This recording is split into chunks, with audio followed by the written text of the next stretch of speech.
Nagpanukala nga si Senator Sani Angara ng pagkakaroon ng naturalized player ng Gilas Pilipinas Women at ang napili nga ang center ng UP na si Favour Ono.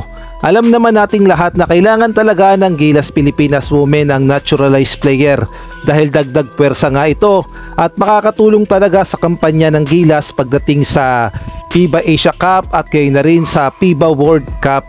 Kaya naman nilalakad na ni Senator Sani Angara ang proseso ng naturalization ni Favour Ono. At kung magkataong ma-naturalize na si Favour Ono ay magandang tambalan talaga silang dalawa ni Vanessa de Jesus at paniguradong lalong lalakas ang Gilas Pilipinas at hindi na nga tayo mapag-iiwanan pagdating sa Asia. Dahil alam naman nating lahat ang ating Gilas Pilipinas Women ay hindi naman katangkaran at masasabi nating maliit talaga kumpara naman sa ating kapitbahay na Japan, Korea, China at gayon na rin ang Taiwan.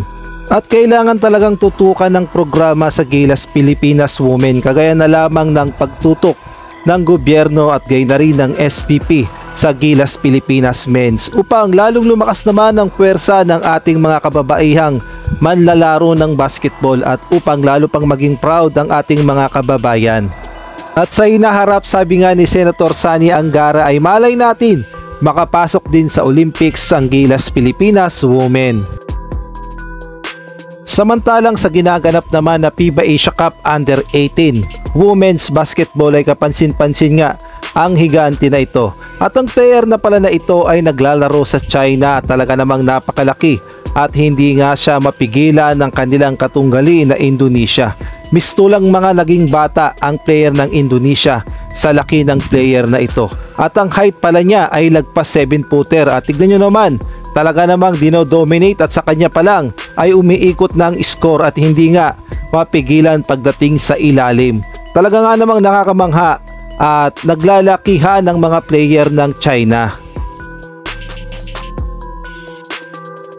Samantalang kasado naman ang tune-up game ng Turkey kontra nga dito sa Gilas Pilipinas. At ang Turkey nga ay sobrang seryoso at talaga namang pinaghahandaan ng Gilas Pilipinas at ayaw nga nilang mapahiya sa kanilang mismong baluarte sa Turkey. Kaya naman puspusan na ang kanilang paghahanda sa mangyayaring laban nga kontra sa Gilas Pilipinas. At naghahanda na rin ang ikalawang makakalaban ng Gilas Pilipinas, ang Poland. At napakarami na nga ng kanilang tune-up game. Talaga nga namang sobrang seryoso sila na matalo ang Gilas Pilipinas. At kagaya nga ng Turkey ay home court advantage din ang mangyayari dahil sa Poland gaganapin ng laban. At ang Poland nga ay meron pang NBA player kaya naman kaabang-abang talaga ang magiging bakbakan ng Gilas at Poland.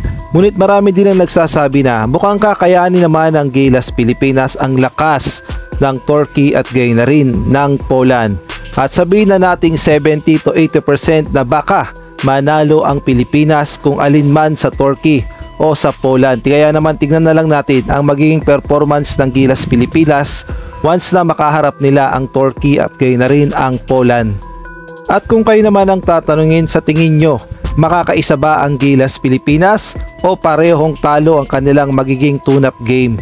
Maaari kayong magbigay ng komento sa comment section kung ano sa tingin nyo ang mangyayari sa tune-up game ng Gilas Pilipinas kontra nga sa Poland at Turkey.